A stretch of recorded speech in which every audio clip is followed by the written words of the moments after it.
Hello everyone, आप सभी लोगों का बीपीएससी टारगेट बैच सीरीज़ में स्वागत है। हम लोग इस सीरीज़ में जो आप लोगों के लिए टॉपिक उपलब्ध कराए हैं, इम्पॉर्टेंट टॉपिक, जिसमें हम लोग बीपीएससी के होलिस्टिक सिलेबस को कैसे हम कम समय में और बेहतर रणनीति के साथ अध्ययन करें, प्लस उसमें मैक्सिमम नंबर हम लोग प्राप्त कर सके, ताकि हमारा जो पीटी है किसी भी रूप में रुकना नहीं चाहिए। तो इसी तकनीक को ध्यान में रख कर, इसी ज़रूरत को, इसी आवश्यकता को ध्यान में रख कर युक्तिया इस टीम के द्वारा एक आप लोग के लिए सीरीज उपलब्ध कराया गया है, जो हम अंतिम परीक्षा जो होती है आप लोगों के लिए, एग्ज़ाम का जो डेट होता है लास्ट 1 मंथ का, उसमें हम सारे टॉपिक को कवर करेंगे, जिसके लिए आप लोग को सिलेबस पहले से प्रोवाइड करा दिया गया है। क्लासेस जो होंगी उसमें टॉपिक क्या क्या कराया जाएगा। जैसे इतिहास की हम बात करें तो इतिहास में हम लोग 3 पार्ट में जिसमें हम प्राचीन भारत की बात करें, मध्यकालीन भारत की या आधुनिक भारत की, तो उसमें हम लोग प्राचीन भारत में कौन कौन से टॉपिक पढ़ेंगे, उसके लिए पहले से ही मध्यकालीन में कौन कौन से टॉपिक पढ़ेंगे, आधुनिक भारत में कौन कौन से टॉपिक पढ़ेंगे। साथ ही अन्य सब्जेक्ट इतिहास के साथ हम राज्य व्यवस्था की बात कर लें, अर्थव्यवस्था की बात कर लें, विज्ञान, समान विज्ञान की बात कर लें, आपको बिहार स्पेशल, ऐसे ही सभी टॉपिक पर हम लोग चर्चा करेंगे। तो एक सुदृढ़ व्यवस्था के साथ हम चीज़ें उपलब्ध कराने का प्रयास करेंगे। तो आगे बढ़ते हैं और देखते हैं किन किन चीज़ों को कैसे हम लोग रूपरेखा तैयार किए हैं, ताकि हम चीज़ों को आसानी तरीके से आप लोग तक उपलब्ध करा सकें और आप उसे समय अवधि के साथ चीज़ों को कवर कर सकें। यह बीपीएससी जो टारगेट बैच है वो आगामी जितने भी आप एग्ज़ाम दे रहे हैं उसके लिए भी उपयोगी हो सकेगा, ताकि सिलेबस जो है, कम से कम एग्ज़ाम के जो सिलेबस के टॉपिक है वो इसमें कवर किए गए, इसलिए लाभ देगा। देखिए, सबसे पहले हम ध्यान रखेंगे प्रारंभिक परीक्षा जो आयोग द्वारा निर्धारित की जाती है उसकी न्यूनतम अर्हताएँ क्या ली गई है, अर्थात जिसे हम लोग कट ऑफ भी बोलते हैं। कट ऑफ कितना जाता है, जिसको हम समझ कर यह तय कर पाएंगे कि हमें अपनी सीमा कितनी तय करनी है। हमको सीमा तय क्या करनी है, हम कितनी ताकत के साथ अपने एग्ज़ाम को अंतिम रूप दें, और सबसे महत्वपूर्ण टॉपिक है उसको हम कितना जल्दी रिवाइज करें, ताकि एग्ज़ाम से पहले अंतिम दिनों में हम उसे कम से कम 3 से 4 बार ज़रूर रिवाइज कर लें, ताकि किसी भी प्रश्न किसी भी रूप में पूछा जाए उसको हम सॉल्व करने की स्थिति में हो। तो सबसे पहले देखिए, ध्यान रखिएगा, कम से कम 2 कटअप को ध्यान में रखना है, जिसमें हम 69, 68 की बात करेंगे। तो देखिए, अनरिजर्व को लिए 91.67% आया था कटअप 150 नंबर क्वेश्चन में। आप लोगों को 91 क्वेश्चन कम से कम सही करने होते, जिसमें कटअप रख गया था। 68 में भी 91 था। अब इसी अनुसार अपने अपने कैटेगरी को ज़रूर देख लीजिएगा। मैं मान कर चल रहा हूँ सभी आप जनरल से फाइट करें, अपने टारगेट को हाई रखें, ताकि आपका सीट एक ज़रूर पक्का हो। तो जब जनरल का कटअप, अनरिजर्व कैटेगरी का कटअप 91 जा रहा है, तो 91 + 5 + 10 प्लस आप 10 नंबर एक्स्ट्रा लाने का प्रयास करेंगे, ताकि हम 100 के आसपास रहें। तो चिंता मुक्त होकर पीटी देने के बाद दूसरे दिन से ही हम लोग मेंस की तैयारी करने लगे। नहीं तो होता क्या है, बहुत बच्चे क्या करते हैं, पहले रिजल्ट आने का वेट करते हैं पीटी में, क्योंकि वो बाउंड्री लाइन पर होंगे, तो जिससे उनका समय बर्बाद होता है। इस स्थिति में नहीं आएंगे हम लोग। तो इस चार्ट को आप बेहतर तरीके से पढ़ लीजिएगा अपने अपने कैटेगरी के आधार पर। आपको सभी लोगों को, आप क्यों ना आप बीसी लेवल के हों, ओबीसी लेवल के, ईबीसी हों, आपको कटअप इसी को ध्यान में रख कर करना है। क्लियर है? चलिए आगे बात करेंगे, दूसरे पॉइंट पर बात करेंगे। अगर हम किसी भी सिलेबस को पढ़ते हैं, किसी भी एग्ज़ाम के सिलेबस को, तो सबसे पहले हमें क्या ध्यान रखना चाहिए? हमें ध्यान ये रखना चाहिए जो भी हम अध्ययन करेंगे उसकी सीमा क्या है। क्या उस टॉपिक से सभी प्रश्न पूछे जा रहे हैं? जैसे हम बात करें इतिहास में, जिसमें प्राचीन भारत, मध्यकालीन भारत और आधुनिक भारत शामिल है, तो कितने प्रश्न बार बार यहाँ से पूछे जा रहे हैं अप्रोक्सली, तो आप देखते होंगे 29-30 के अप्रोक्स, और न्यूनतम बात करें हम 25 के यहाँ प्रश्न पूछे गए। तो मान के चलिए आपका 25 से 30 के बीच में क्वेश्चन आपको आधुनिक भारत से इतिहास से प्रश्न पूछे जाएंगे। अब इसमें आगे हम बात करेंगे कि इन 30 क्वेश्चनों में से अगर 29 क्वेश्चन पिछले साल पूछे गए हैं, उसमें आपको मॉडर्न हिस्ट्री में, मेडावल में और एशियन में किसने प्रश्न पूछे गए हैं। तो ध्यान रखिएगा, अगर हम बात कर लें इसकी तो मॉडर्न में कुल प्रश्न पूछे गए हैं 15 क्वेश्चन, मेडावल में आपको कुछ मध्यकालीन भारत में प्रश्न पूछे गए 6 क्वेश्चन, और एशियन में आपको 8 क्वेश्चन, एशियन हिस्ट्री या हम जिसे प्राचीन भारत कहते हैं, तो 8 क्वेश्चन पूछे गए हैं। तो देख सकते हैं मॉडर्न हिस्ट्री आपका मैक्सिमम क्वेश्चन आपको हिस्ट्री के पार्ट से पूछा जा रहा है। फिर भी ये दोनों पार्ट मिलाकर आपको इसके 50% है, तो इसका मतलब है आप किसी भी पार्ट को छोड़ नहीं सकते, उसे औसत रूप से आपको ध्यान देने की आवश्यकता है। कहने का मतलब है कि 50% आपको ये ध्यान रखना होगा, और यहाँ पर 25 + 25% आपको ध्यान रखना होगा मॉडर्न और एशियंट के हिस्ट्री में। तो इसी तरीके से चीज़ों को कवर करेंगे। और भी टॉपिक हम लोग बात करें, जैसे भूगोल में कितने प्रश्न पूछे गए, 18 प्रश्न पूछे गए हैं। हम पॉलिटी की बात करें तो 13 क्वेश्चन, अर्थशास्त्र तथा इकोनॉमी की बात करें तो 13 क्वेश्चन, समान विज्ञान जिसमें हम लोग भौतिकी, रसायन और जीव विज्ञान पढ़ते हैं, फिजिक्स, केमिस्ट्री, बायोलॉजी, उसमें आपको 22 क्वेश्चन पूछे गए हैं। बिहार राज्य विशेष से 15 क्वेश्चन। करेंट देखिए, समसामयिकी बहुत इंपॉर्टेंट होता है, यहाँ से सिर्फ आपको 30 क्वेश्चन पूछे जा रहे हैं, जो पूरे सिलेबस, पूरे जो प्रश्न है उसमें सर्वाधिक इसकी संख्या होती है। जिसमें मैंने आप लोग को डीएनए कराता हूँ, डीएनए आप लगातार उसके चीज़ों को कवर कीजिए, मैक्सिमम क्वेश्चन आपको वहाँ से ज़रूर कवर होंगे। जो डेली न्यूज़पेपर एनालिसिस में कराता हूँ, हिंदी न्यूज़पेपर एनालिसिस के नाम से, मॉर्निंग 9 AM में, आप उसे ज़रूर कवर कीजिएगा। अब गणित के, मैथ के 10 क्वेश्चन हर साल सेम होते हैं, आप इसको सेपरेट तरीके से कर सकते हैं। चलिए, इतना समझ गए। अब एक नेक्स्ट चार्ट और देख लीजिएगा, उसके बाद हम टॉपिक पर आएंगे, बात करेंगे। देखिए, प्राचीन भारत से कितने प्रश्न पूछे जा रहे हैं, जिस पर हम लोग आज चर्चा करने वाले एशियंट हिस्ट्री में। सिंधु घाटी सभ्यता, इसमें क्या सभी चीज़ें इंपॉर्टेंट है। तो देखिए, सिंधु घाटी सभ्यता से आपको एक क्वेश्चन पूछे गए हैं 69 में, 66 में, 63 में, 62 में। यहाँ पर 2 साल नहीं पूछा गया, 2 साल नहीं पूछा गया, तो क्या इस साल प्रश्न पूछे जाएंगे, इसको हम लोग देखेंगे।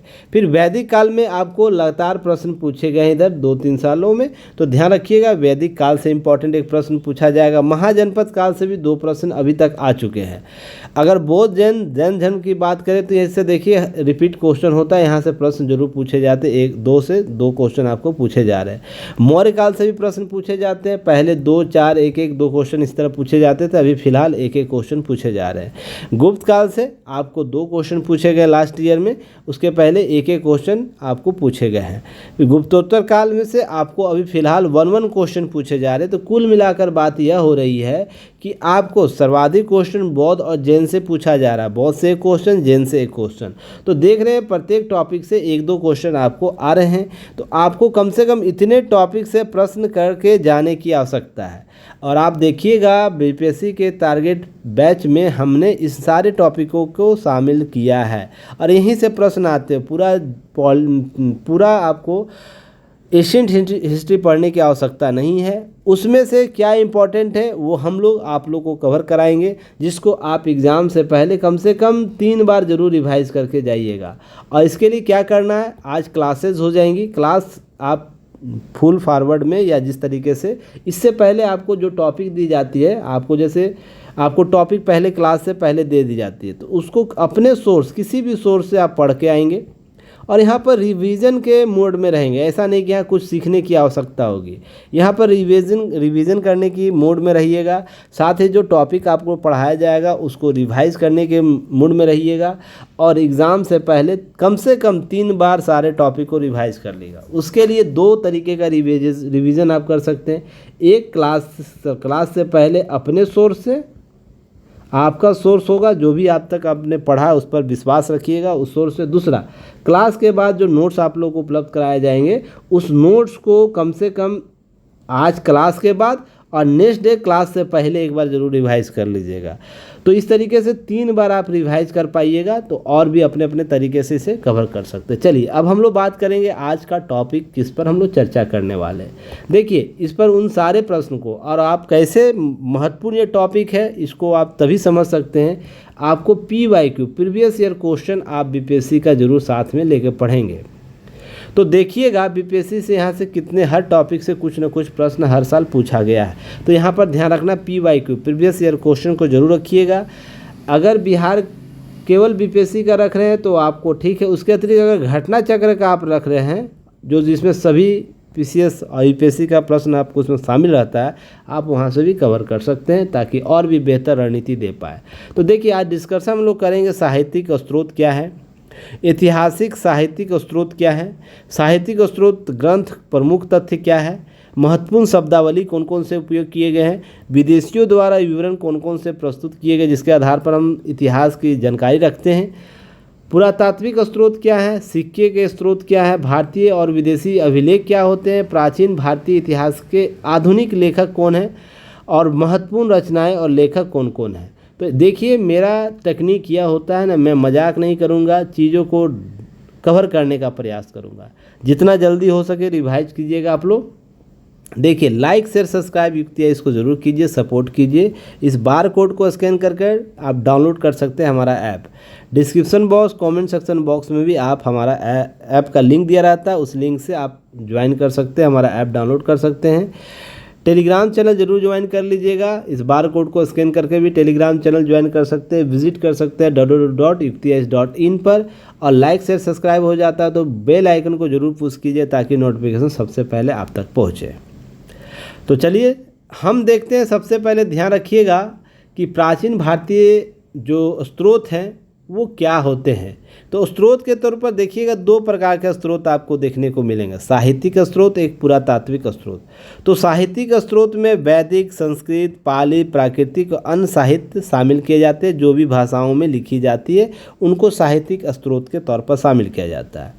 विदेशी द्वारा विवरण प्रस्तुत किया जाता है जिसमें हम रोमन के साथ चीनी के साथ तिब्बत, फिर उसके बाद यूरोपियन कंट्री के कुछ विदेशी लेखक हैं जिनके द्वारा लिखा गया था, तो इन विवरणों को शामिल करते हैं। पुरातात्विक स्रोत में हम पुरालेख को, सिक्के को, स्थापत्य अवशेष को, उत्खनन से प्राप्त अवशेष को के रूप में हम इसको पुरातात्विक साक्ष्य के तौर पर प्राचीन भारत के स्रोत में शामिल करते हैं।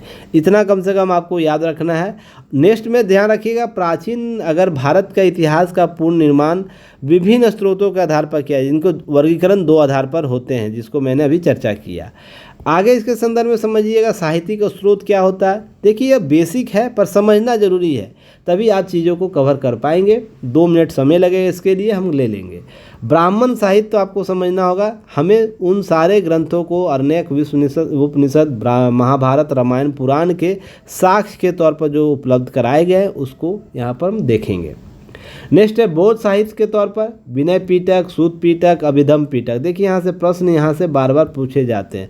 महावंश, दीपवंश, ललित विस्तार, दिव्यावदान, बुद्ध चरित जो अशोक घोष के द्वारा रचित है, महाविभास, वसुमित्र जातक की आदि कथाओं के संदर्भ में बौद्ध साहित्य का ग्रंथ अध्ययन कर सकते हैं जिसके आधार पर हम प्राचीन भारत के इतिहास के स्रोत के रूप में इसे देखते हैं। नेक्स्ट जब हम बात करते हैं जैन ग्रंथ में तो कल्पसूत्र, भगवती सूत्र, अचरांग सूत्र। देखिए आपको प्रीवियस ईयर क्वेश्चन यहाँ से मिलाइएगा। क्या यहाँ से प्रश्न आपको पूछे गए हैं कि कल्पसूत्र किसके ग्रंथ हैं, जैन ग्रंथ या बौद्ध ग्रंथ, ब्राह्मण ग्रंथ है या और भी ग्रंथों का ऑप्शन दिया रहेगा, इनमें से कोई नहीं, इससे अधिक। तो आप PYQ को जरूर बेस बनाइएगा। मेरे क्लास को अगर समझना है, इसके महत्ता को जानना है, PYQ पर कमांड कीजिएगा, नहीं तो क्या होगा, हवाई बातें आपके दिमाग से निकल जाएगी। और मैं इधर उधर की बातें कम करता हूँ, टू द पॉइंट PYQ पर रहता हूँ कि ताकि आप में भटकाव कम हो और सिलेक्शन जल्दी ले सकें। देखिए ऐतिहासिक स्रोत, हम साहित्यिक स्रोत की बात करें तो इसमें कुछ शासकों के द्वारा लिखा गया, कुछ विद्वानों के द्वारा लिखा गया स्रोत महत्वपूर्ण होता है जहाँ से प्रश्न पूछा जाए। जैसे कलहन के द्वारा राज तरंगिणी लिखी गई, चंद बरदाई के द्वारा पृथ्वीराज रसो, वान भट्ट के द्वारा हस्तचरित। तो ध्यान रखिएगा इस तरीके से आपको प्रश्न पूछे जाते हैं। विशाखा दत्त के द्वारा मुद्रा राक्षस, ध्यान रखिए। अर्थशास्त्र किसके द्वारा, कौटिल्य के द्वारा। अभिज्ञान शकुंतलम कालिदास के द्वारा। देखिए सब प्रश्न आपको PYQ में जरूर मिलेंगे, आप PYQ उलटिएगा, देखिएगा, पलट के उसे देखिएगा, ये सब प्रश्न आपको होंगे। भास के द्वारा स्वप्नवासदाता के द्वारा लिखा गया। फिर उसके बाद राजाओं के, तो कुछ राजाओं महत्वपूर्ण राजा थे, उनके द्वारा साहित्यिक स्त्रोत लिखे गए जिसको हम स्त्रोत के तौर पर शामिल करते हैं। हाल सातवाहन वंश का शासक था, गथा सप्तशती के उनके द्वारा रचित की थी। तो यह सातवाहन शासक आपको PYQ में देखिएगा, यहाँ से प्रश्न पूछे गए हैं। आपको कोई ऐसा लाइन नहीं मिलेगा जो प्रश्न नहीं होगा। महेंद्र वर्मन पल्लव के शासक थे, जो मत विलास प्रसहन उनके द्वारा रचित किए गए थे। हर्षवर्धन रत्नावली नागानंद प्रियदर्शिका उनके द्वारा रचित। और ये प्रश्न कितनी दफ़ा पूछा PYQ में, जाके एक बार देखिए जरूर। कमेंट कीजिएगा, कमेंट सेक्शन में ज़रूर बताइएगा क्या ये सब प्रश्न आपके टॉपिक में पूछे गए या नहीं कहीं। बस आपको ध्यान रखना, रिवीजन बेहतर तरीके से करना है ताकि आप चीज़ें से छूटे नहीं आपका। सोमेश्वर चालुक्य के शासक थे, उनके द्वारा मनसोलास रचना लिखी गई है। ये कम से कम बुक आपको याद रखनी है। इनकी सारी बुकों को एक बार कवर कर लेना ताकि यहाँ से एक भी प्रश्न आपसे छूटे नहीं। ठीक है, चलिए नेक्स्ट हम बात करेंगे। 1 सेकेंड। साहित्यिक स्त्रोत ग्रंथ प्रमुख तथ्य, इसके संदर्भ में हम देखेंगे, कुछ बातें समझने का प्रयास करेंगे। जैसे कल्हन की राजतरंगिणी जो संस्कृत भाषा में है, पहली बार ऐतिहासिक झलक इसी ग्रंथ से मिलती है। तो आपसे यहाँ PYQ प्रश्न पूछा गया है, तो आने वाले एग्जामों में प्रश्न यहाँ से बन सकते हैं कि संस्कृत भाषा में कल्हन द्वारा कौन सी पुस्तक लिखी गई है। राजतरंगिणी जो पहली बार ऐतिहासिक झलक देती है। दीपवंश महावंश बौद्ध ग्रंथ है, जो दक्षिण बौद्ध मत के ग्रंथ है। तो आपसे यहाँ से प्रश्न पूछा जा सकता है, दीपवंश महावंश जो है बौद्ध ग्रंथ के कौन से मत के हैं। तो दक्षिण बौद्ध मत के हैं, जो आपको याद होगा जब उनका बंटवारा हुआ था, कुछ लोग अकाल के बाद वो दक्षिण चले गए थे, कुछ उत्तर में रह गए। तो ये दक्षिण वाले का ही ग्रंथ है, तो इसे ध्यान रखिएगा। क्लियर है। ललित विस्तार बौद्ध ग्रंथ की रचना नेपाल में की गई थी, तो इसको इस तरीके से याद रखिएगा। पाणिनि ने पहले संस्कृत व्याकरण अष्टाध्यायी की रचना की, और इसमें मौर्य काल के सामाजिक जीवन का वृत्तांत है। तो आपसे यहाँ से PYQ पूछा गया है, जाके एक बार जरूर अपने अध्ययन सामग्री से मिलाइएगा। कमेंट कीजिएगा, सपोर्ट कीजिएगा। पतंजलि ने महाभाष्य की रचना की, उसने पाणिनि की अष्टाध्यायी की पर आधारित थी। जो अष्टाध्यायी या लिखा गया था पाणिनि की, तो उसने महाभाष्य की रचना की जो पाणिनि के अष्टाध्यायी पर ही आधारित थी। अर्थात हम टीका भी इसे कह सकते हैं, टीका के तौर पर इसे ध्यान रखिएगा। ऐतिहासिक महत्व के प्रथम ग्रंथ की बात करें तो रचना हर्ष के दरबारी कवि बाणभट्ट ने हर्षचरित के रूप में की। जो प्रथम ग्रंथ है ऐतिहासिक महत्व का, जो तिथि रहित भी बातें हम करते हैं ना ऐतिहासिक घटना के अंदर संदर्भ में, आपको इसकी चर्चा की गई थी। अगर अर्थशास्त्र जो कौटिल्य के द्वारा लिखा गया, जिनका नाम चाणक्य था, चाणक्य और विष्णुगुप्त, इनको PYQ में आपसे प्रश्न पूछा गया। कौटिल्य के अन्य नाम क्या हैं, ने लिखी थी और मौर्यकालीन राज व्यवस्था का चित्रण किया था। तो आपसे प्रश्न पूछेगा अर्थशास्त्र कौन सी बुक है, तो राजनीति की बुक है, राजनीति विज्ञान की बुक है। तो आपको BPSC ने भी यहाँ से प्रश्न पूछा, UPPCS UPSC जैसे एग्जामों में यहाँ से प्रश्न पूछे गए, इसलिए इसे छोड़िएगा नहीं, यहाँ से प्रश्न जरूर होंगे। नेक्स्ट है वाकपति ने कनौज के राजा यशोवर्मन पर आधारित एक गोंड वह नामक एक पुस्तक लिखी। तो वाकपति का नाम याद रखना, इसने भी यह रचना की थी। विभिन्न राजाओं के जीवन पर आधारित कुछ अन्य रचनाएं, जैसे हेमचंद्र की कुमार पाल चरित, आपको न्याय चंद्र का हमीर काव्य, पद्म गुप्त की बात करें हम तो नौ साहस चरित्र, इसके बारे में विलाह के बारे भोज प्रबंध, इनकी रचना इनके राजाओं के द्वारा की गई। तमिल में लिखी गई राजकीय जीवन से चरित्रों में नंदी कलम बकम पल्लव शासक नंदी वर्मन थट के द्वारा प्रशस्ति पत्र इनके द्वारा यह लिखी गई है। तो इस प्रकार के महत्वपूर्ण लेखों को आप देख सकते हैं, रचनाओं को देख सकते हैं। विदेशियों द्वारा विवरण कुछ दिया गया जिसमें यूनानी लेखक महत्वपूर्ण है। तो हेरोडोटस, ध्यान रखिएगा, हेरोडोटस को इतिहास का पिता कहा जाता है। इन्होंने हिस्टोरिका नामक पुस्तक की रचना की। यह आपको प्रश्न PYQ में मिल जाएगा, देखिएगा। मेगास्थनीज सेलुकस का राजदूत था और वो चंद्रगुप्त मौर्य के दरबार में आए। इंडिका की रचना की। यह मूल रूप से अप्राय था। इसके उदाहरण में अनेक प्रख्यात लेखकों की रचनाएं आए हैं और इसने विस्तृत से समाज का वर्गीकरण किया था, मौर्य समाज का। ये सब प्रश्न पूछा जाता, देखिएगा PYQ से जरूर मिलाइएगा सारे प्रश्न को। बस क्या करना है, जो क्लासेस चलाई जा रही है उस पर विश्वास कीजिए, आपके मैक्सिमम क्वेश्चन यहाँ से टैली होंगे। बस वेट कीजिए, समय के साथ चीज़ें कंप्लीट करा दी जाएगी और उसको बार बार रिवाइज कर लीजिए। अब ऐसा नहीं कि यहाँ से याद भी ना हो आप लोगों से, एग्ज़ाम में प्रश्न आए तो फिर अफसोस हो आप लोगों से, तो यह नहीं करना है। फिर अज्ञात लेखक की हम बात करें कि अज्ञात लेखक था जिसने ईस्वी पहली सदी में भारतीय बंदरगाहों, प्राकृतिक स्थलों, व्यापार पर रचना पेरिप्लस ऑफ एरेथियन सी, लाल सागर का विवरण दिया था। तो यह भी PYQ में आपको प्रश्न पूछा जा चुका है, इसे जरूर ध्यान रखिएगा। पेरिप्लस ऑफ एरेथियन सी किसका लेखक का नाम पूछेगा तो अज्ञात लेखक है, जो ईस्वी की पहली सदी में लिखी गई थी। टॉलमी जो था वो ज्योग्राफी 1500 ईस्वी के आसपास प्राचीन भारतीय भूगोल और वाणिज्य की जानकारी देता है। हालांकि उससे पहले आर्यभट्ट जैसे विद्वान, भारतीय विद्वानों ने भारतीय और विश्व के वैश्विक ज्योग्राफी के संदर्भ में बात की थी, भूगोल के बारे में बात की थी, नक्षत्र के बारे में बात की थी। समझने का प्रयास कीजिएगा। हम ज्योग्राफी का आधुनिक रूप इनको मानते हैं, टॉलमी के द्वारा आधुनिक जानकारी दी गई थी। नेक्स्ट बात करेंगे हम लोग कि स्ट्रैबो जो था वो मेगास्थनीज के विवरण पर काल्पनिक माना। तो आपसे यहाँ से PYQ में प्रश्न पूछा जाता है कि मेगास्थनीज का जो बुक लिखा गया था इंडिका, उसको काल्पनिक कौन मानता है? तो स्ट्रैबो मानते हैं। इनको आपको ध्यान रखना। नेक्स्ट है, यहाँ पर कुछ चीज़ें हैं। प्लिनी के द्वारा लिखी रचना थी जो हिस्टोरिका भारत के और इटली के होने वाले व्यापारिक संबंधों की जानकारी देता है। इसी तरीके से ध्यान रखना है, चीनी यात्री को, जब चीनी विवरण की बात होती है तो चीनी पर्यटक भारत में बौद्ध धर्म के अध्ययन, बौद्ध तीर्थों के दर्शन के रूप में आते हैं। और जैसे जिसमें नाम सबसे पहले फाहियान का नाम याद रखिएगा। चंद्रगुप्त द्वितीय गुप्त शासक के शासनकाल में भारत आते हैं, जो 5वीं सदी में प्रारंभ होता है। उनके द्वारा फूको की रचना की, जिसमें गुप्त काल के सामाजिक, आर्थिक और धार्मिक स्थिति की प्रकाश प्राप्त होता है, ऐसा जानकारी मिलती है। तो आपको यहाँ से PYQ में प्रश्न पूछा जा चुका है, प्रीवियस ईयर क्वेश्चन BPSC के, कि फाहियान के कौन सी बुक थी। तो इनको याद कर लेना है, रिवाइज कर लेना है। वेन्सवांग भी आए थे, जिनको युवान च्वांग भी कहते हैं, हर्षवर्धन के काल में आए थे। समय था 629 ईस्वी, भारत आए और CU की रचना की। और उन्होंने 138 देशों का विवरण देते हैं अपने बुक में। 138 देशों का मतलब 138 राजा क्षेत्रों का, राजाओं का जो क्षेत्र होता था। भारत में कई राजवाड़े थे, कहने का मतलब इनको एक देश पहले बोला जाता था ना। तो इसी तरीके से ध्यान रखिएगा, 131 राजाओं के संदर्भ में उनके द्वारा जानकारी दी जाती है।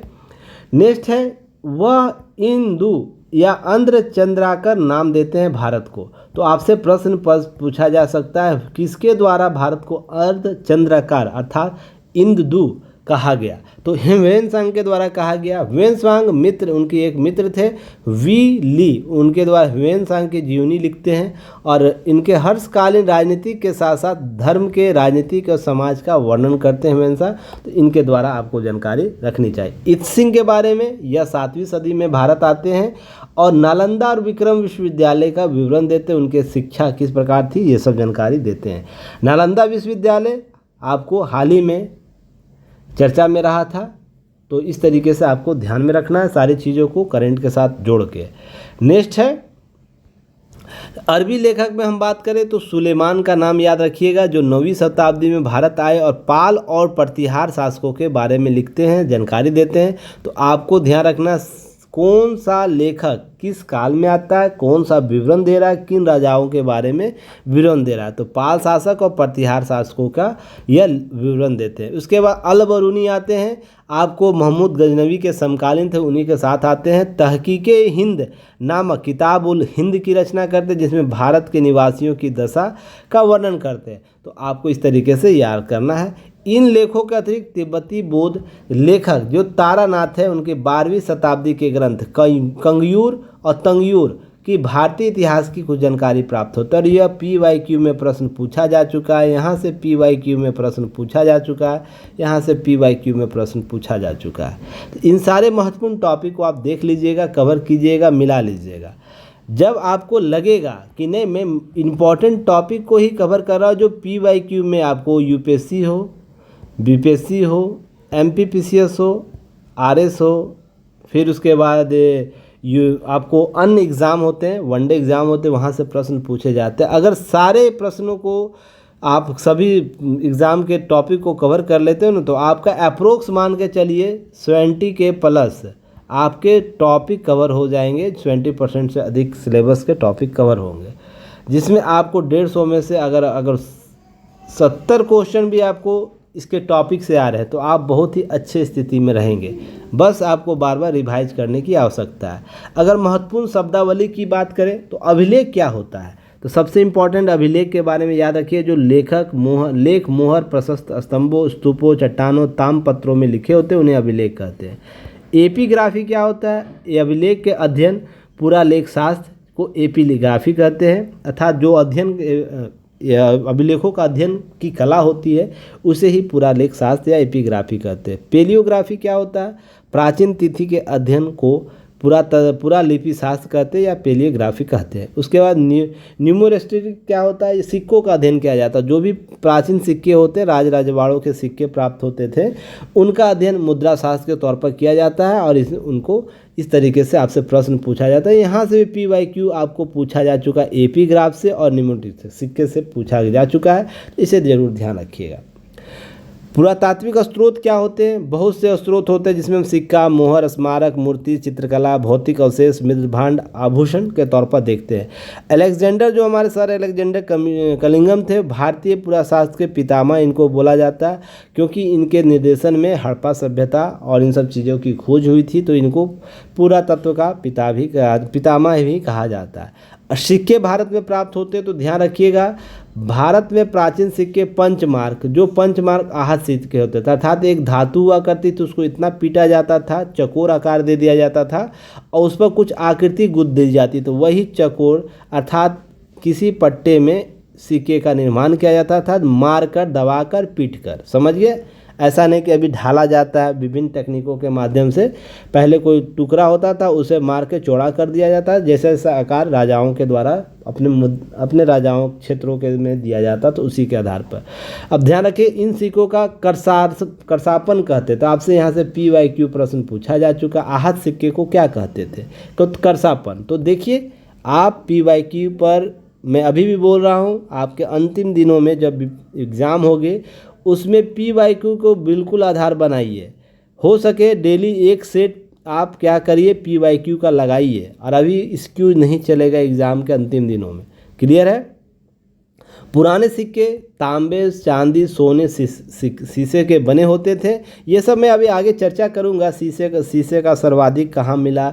जैसे जैसे टॉपिक आगे बढ़ेगी हम उस सब सारी चीज़ों को कवर करेंगे।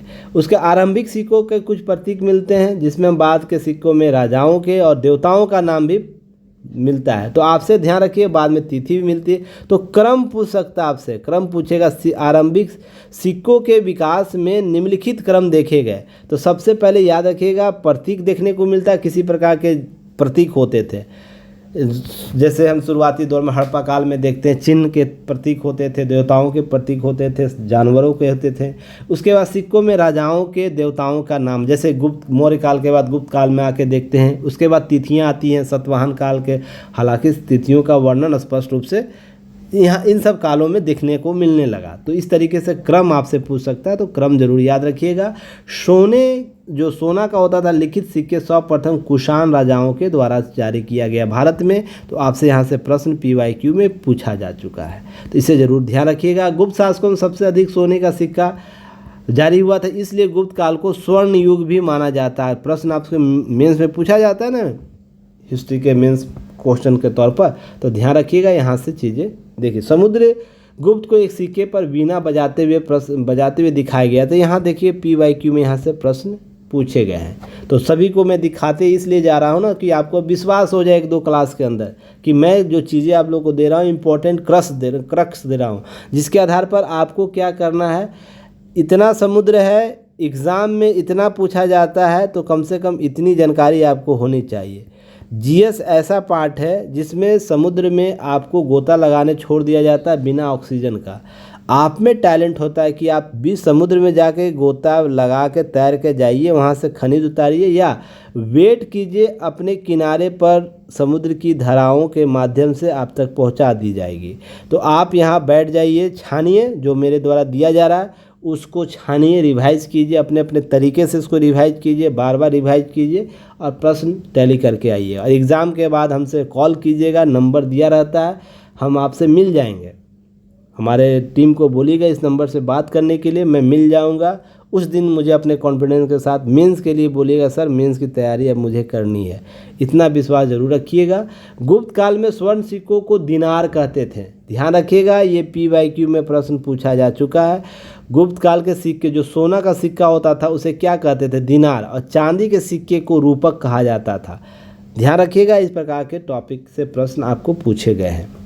अभिलेख के तौर पर हम बात करें तो अभिलेख मोहरों के तौर पर, प्रस्तर स्तंभ के तौर पर, चट्टानों में, ताम्रपत्रों में मिले हैं, तब मंदिरों को दीवारों में, ईंटों में, मूर्तियों से मिलते हैं अभिलेख।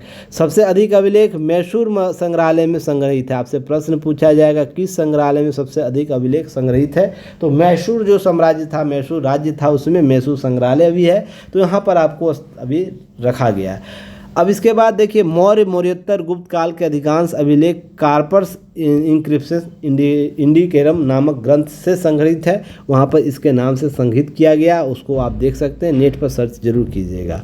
अभिलेख में प्रयुक्त लिपियाँ, देखिए मैं चित्र यहाँ नहीं लगा रहा हूँ, बाकी चीज़ें नहीं लगा रहा हूँ, रीज़न उसके पीछे की भटकाव हो जाएगा, ठीक है ना, भटकाव हो जाएगा, समय अतिरिक्त लगेगा। मैं उतना टॉपिक कवर करूँगा जिससे एग्ज़ाम आपका क्लियर हो, अतिरिक्त जानकारी देने की आवश्यकता नहीं है। तो देखिए अभिलेखों में प्रयुक्त लिपियाँ कौन कौन सी होती है, देखिए यहाँ से भी PYQ प्रश्न पूछे गए हैं, आप मिलाइएगा और कमेंट सेक्शन में ज़रूर बताइएगा क्या ये सब चीज़ें आपको प्रश्न में दिखे हैं या नहीं दिखे हैं। प्राकृतिक लिपि, आरंभिक अभिलेख प्राकृत भाषा में है, जो प्राकृत लिपि मिली है। ब्राह्मी लिपि, जो अशोक के शिलालेख ब्राह्मी लिपि में थे, यह लिपि कहाँ से लिखी जाती थी? बाएं से दाएं लिखी जाती थी, और यहाँ से प्रश्न पूछे गए हैं। अगर हम खरोष्टी लिपि की बात करें, अभिलेख के कुछ शिलालेख आपको इससे भी खरोष्टी लिपि मिले हैं, जो दाएं से बाएं लिखा जाता है। अब मुझे एक क्वेश्चन का उत्तर दीजिए, वर्तमान में हम लोग उत्तर आप जो देवनागरी लिखते हैं, देवनागरी, वो किस तरफ से लिखते हैं? बाएं से दाएं या दाएं से बाएं? कमेंट सेक्शन में बताइएगा। नेक्स्ट इसमें ध्यान रखिएगा, यूनानी और अरमाइक लिपि भी प्राप्त हुए, जो पाकिस्तान और अफगानिस्तान के अशोक के शिलालेख इन लिपियों में मिले, और यहाँ से भी प्रश्न पूछा जा चुका है। तो इन सब चीज़ों को ध्यान रखिए, इस टॉपिक से आपको सभी से प्रश्न पूछे गए हैं, चारों प्रतिलिपि से, विभिन्न एग्जामों में। ध्यान रखिएगा, 14वीं सदी में फिरोज शाह तुगलक अशोक के 2 शिलालेख मेरठ उत्तर प्रदेश और टोपरा हरियाणा में मिले, उन्हें दिल्ली लेकर आए, इसलिए मेरठ दिल्ली अभिलेख बोला जाता है। और आपको शिलालेख ध्यान रखिएगा, और टोपरा दिल्ली शिलालेख बोला जाता है। और 1837 में जेम्स प्रिंसेप ने इन शिलालेखों को ब्राह्मी लिपि को सर्वप्रथम पढ़ा। तो ब्राह्मी लिपि को पढ़ने का सर्वप्रथम सौभाग्य किसे प्राप्त हुआ? जेम्स प्रिंसेप के द्वारा, जो ब्रिटिश आपको अधिकारी था, 1837 में। याद रखिएगा डेट, यहाँ से प्रश्न पूछे गए हैं। नेक्स्ट बात करेंगे, देखिए जो भी सब्जेक्ट पढ़ाए जा रहे हैं उसके साथ करेंट को अगर मजबूत करना है ना, करेंट के सारे PT के, मेंस के, इंटरव्यू स्तर के, तीनों स्तर के, तो ध्यान रखिएगा ये पैकेज ज़रूर आप लोग अपने जीवन शैली में, अध्ययन शैली में शामिल कर लीजिए। मैं अभी भी बार बार बोल रहा हूँ इन सब चीज़ों को कि आप देखिएगा कि जब आपके प्रश्न PYQ के तौर पर आपके सिलेबस डेली स्टडी मटेरियल में शामिल होने लगते हैं, तो आपको अंदर से कॉन्फिडेंट बिल्डअप होता है और आप आसानी से चीज़ों को सॉल्व कर सकते हैं। जो गलतियां हम लोग ने अपने दौर में की है, वो गलतियां आप लोग नहीं कीजिएगा, सफलता जल्दी मिलेगी। तो इस पैकेज को ज़रूर देखिएगा। सुबह 9 AM से लेकर 11 AM के बीच ये वीडियो अपलोड हो जाता है, उसका PDF आप लोग को आपको दिया जाता है ऐप पर। उसके लिए पेड ग्रुप है, या मात्र 599 प्लस टैक्स के माध्यम से 612 रुपये लिया जाता है। आप ज़रूर इसको ज्वाइन कीजिएगा। 612 में कुछ आपकी संपत्ति नहीं जाएगी, पर खजाना आपको ज़रूर मिल जाएगा। देखिए महत्वपूर्ण अभिलेख और उनके शासक के तौर पर एक सूची दी गई है, जिसको याद रखिएगा। यहाँ से एक क्वेश्चन आपको ज़रूर होंगे, मिल जाएंगे। अगर प्राचीन भारत के स्रोत से प्रश्न होंगे तो इसी लिस्ट से आपको मिल जाने चाहिए, मुझे जहाँ तक लगता है। तो देखिए समुद्रगुप्त गुप्त वंश का था, उसके प्रयाग प्रशस्ति इलाहाबाद से एक अभिलेख प्राप्त होता। स्कंदगुप्त गुप्त वंश का था, भित्री स्तंभ लेख गाजीपुर से प्राप्त हुआ। रुद्रदामन शक शासक था, उसने जूनागढ़ का अभिलेख गुजरात में मिलता है। खारवेल कलिंग का राजा था, उसने हाथी गुफा अभिलेख आपको इसके बारे में जानकारी देती है। पुलकेशियन द्वितीय चालुक्य का था, ऐहोल अभिलेख गौतमी बालश्री सातवाहन शासक था, इसके नासिक अभिलेख इसके काल में मिलता है। राजा भोज प्रतिहार शासक, ग्वालियर प्रशस्ति या मध्य प्रदेश का प्रशस्ति भी बोलते हैं इसे, राजा भोज से संबंधित जानकारियाँ उपलब्ध कराता है। विजय सेन देवपाड़ा अभिलेख हर्षवर्धन वर्धन वंश का था। मधुवन और बांसखेड़ा अभिलेख, बांसखेड़ा को अच्छे से याद रखिए, यहाँ से प्रश्न पूछे जा चुके हैं। यशोधर्मन मालवा नरेश था, मालवा का शासक था, उसके द्वारा मंदसौर प्रशस्ति लिखी गई। ध्यान रखिएगा, इस प्रकार से प्रश्न आपको PYQ में सभी टॉपिक से मिलेंगे, जो भी 10-15 टॉपिक दिए गए उसको आपसे मिलेंगे। मेल टैली कीजिएगा, कमेंट सेक्शन में जरूर बताइएगा हाँ या है या नहीं है। इसके अतिरिक्त हम लोग बात करेंगे, देखिए विशिष्ट तथ्य दिए गए हैं, जैसे रुद्रदामन का जूनागढ़ अभिलेख संस्कृत भाषा में। फिर पुलकेशियन द्वितीय का अहोल अभिलेख था, जो दरबारी कवि रवि कीर्ति के द्वारा रचित गई। रवि कीर्ति का नाम अच्छे से याद रखिएगा, यहाँ से 3 बार PYQ प्रश्न आपको देखने को मिल जाएंगे। अशोक का प्रयाग स्तंभ लेख कारुवाकी और तीवर जो इसका पुत्र था उसका उल्लेख प्राप्त होता है। और समुद्रगर्भ का प्रयाग प्रशस्ति रचना उनके संधि विग्रह हरिसेन के द्वारा की गई थी। तो इस प्रकार से महत्वपूर्ण टॉपिक को आज का जो प्राचीन स्रोत था उससे समाप्त होता है। कुछ चीज़ें ध्यान रखनी है आपको, जैसे ही क्लास होगा, क्लास आपको 9 PM में आपको उपलब्ध करा दिया जाएगा, 9 AM में क्लास आप लोगों को उपलब्ध करा दिया जाएगा 9 AM में। और आपको टेस्ट जो होगा रेगुलर 30 क्वेश्चन का जो टेस्ट मैंने आप लोगों को कराया बोला है वो गूगल फॉर्म पर कराया जाएगा, गूगल फॉर्म पर कराया जाए, सभी के लिए फ्री होगा। और इसमें आपको 30 क्वेश्चन फुल टेस्ट के तौर पर, जैसे आपको है ना सब फुल टेस्ट में शामिल होते हैं, जैसे हिस्ट्री पॉलिटी ज्योग्राफी में 2 पार्ट, इंडियन ज्योग्राफी और वर्ल्ड ज्योग्राफी। उसके बाद साइंस में 3 पार्ट आपको प्लस फिजिक्स केमिस्ट्री बायोलॉजी। उसके बाद इकोनॉमिक क्वेश्चन होंगे और मिसलिनियस क्वेश्चन होंगे। आपको इतने टॉपिक से 5-5 क्वेश्चन का शेड्यूल दिया गया, आप लोग को बताया गया है। तो आपको यहाँ से प्रश्न होंगे, डेली आपको रिवाइज कराना, ताकि आप जो आगे से पहले से पढ़े हुए हैं ना उसका रिवीजन भी साथ में होता चले, ठीक ना। बाद में फिर ये चीज़ें तो कराई ही जाएंगी।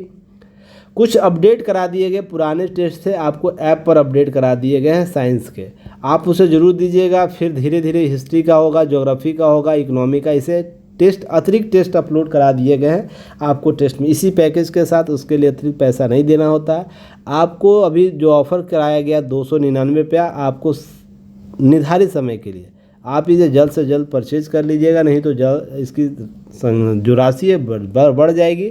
तो मैं फिर कल आपको टॉपिक जो है नेक्स्ट टॉपिक आप लोगों को कवर करा दूंगा, जिसमें हम लोग चर्चा प्रस्तर एक टॉपिक जिसमें शामिल होगा, एक टॉपिक प्रस्तर युग की बात करेंगे, जिसमें हम लोग सभी प्रस्तर युग में हम बात कर लेंगे, पूरा पाषाण युग का, मध्य पाषाण युग का, नवपाषाण काल का, उसके साक्ष्य का, इस पर चर्चा करेंगे। और सिंधु घाटी सभ्यता कल 1 आवर की क्लास आज 37 मिनट की हम कर रहे हैं, क्योंकि आज पहली दिन थी, कुछ समय वेस्ट हुआ शुरुआती दौर में समझाने में, पर ये दोनों कल 1 आवर के क्लास में समाप्त हो जाएगी। और ये फास्ट फॉरवर्ड रहेगा, बस हम तथ्य को आपके सामने ला देंगे, ताकि ये इम्पॉर्टेंट पॉइंट फैक्ट होता है, इसे आप लोग कवर ज़रूर एग्ज़ाम से पहले कर लीजिएगा। और विश्वास के साथ चीज़ों को कवर के अपने दोस्तों को वो शेयर कीजिएगा, जो भी दोस्त मित्र आपके एग्ज़ाम देंगे आप लोग सपोर्ट कीजिए युक्तियाइज को, एक बेहतर आपकी चीज़ें उपलब्ध कराया जा रहा है। देखिए उतना ही पढ़िए जितना से सिलेक्शन हो, उतना ही पढ़ें जितना से सिलेक्शन हो जाए। पीटी में कोई स्कोर टॉप नहीं होता है, ठीक है ना, कट ऑफ होता है। आपको जितनी मेहनत करनी है मेंस में करनी, मेंस में मैं बोलता हूँ अधिकतम अंक लाइए, ठीक ना, अधिकतम अंक लाइए, जितना निर्धारित है अधिक से अधिक अंक लाने का प्रयास। मैं यहाँ बस कटअप की बात करता हूँ, कटअप से आप 5 से 10 क्वेश्चन एक्स्ट्रा रहिए, आपका सिलेक्शन पुख्ता हो जाएगा, मेंस में लग जाए। मेरी रणनीति अलग होती है, मैं आप सभी स्टूडेंटों को बरगलाता नहीं हूँ, टू द फैक्ट बात करता हूँ, टू द पॉइंट बात करता हूँ, प्रीवियस ईयर टॉपिक के आधार पर चीज़ों को एक्सप्लेन करने का प्रयास करता हूँ। कम से कम प्रीवियस ईयर क्वेश्चन जो आपको होलिस्टिक इंडिया में जितने भी हिंदी स्टेट PCS में एग्ज़ाम हो रहे हैं, हिंदी स्टेट में आपको जितने भी ग्रेजुएशन लेवल के एग्ज़ाम हो रहे हैं, वहाँ के सारे टॉपिक को कवर करने का प्रयास करता हूँ, ताकि आपसे एक भी प्रश्न छूट कर ना आए।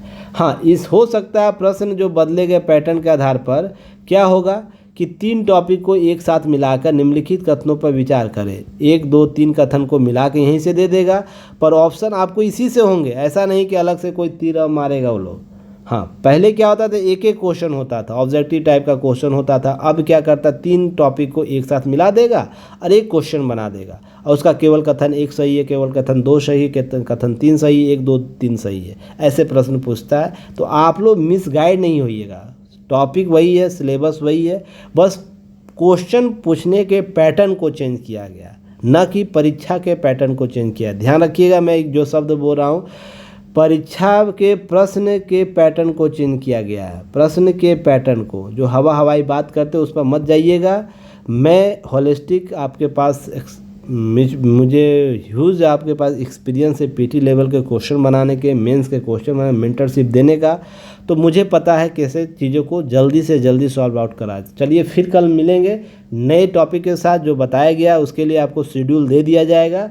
आप लोग 2 काम जरूर कीजिएगा, एक क्लास रेगुलर कीजिएगा, रिवाइज कर लीजिएगा, दूसरा टेस्ट जरूर लगाइएगा। गूगल फॉर्म का जो टेस्ट है, टेस्ट में जो जानकारियाँ मांगी जाएगी सही भरिएगा, ईमानदारी से भरिएगा, ताकि हम वाच कर सके किस स्टूडेंट में कितना इम्प्रूवमेंट हुआ है। ठीक है ना। तो चलिए बात करते हैं, तब तक के लिए धन्यवाद, जय हिंद।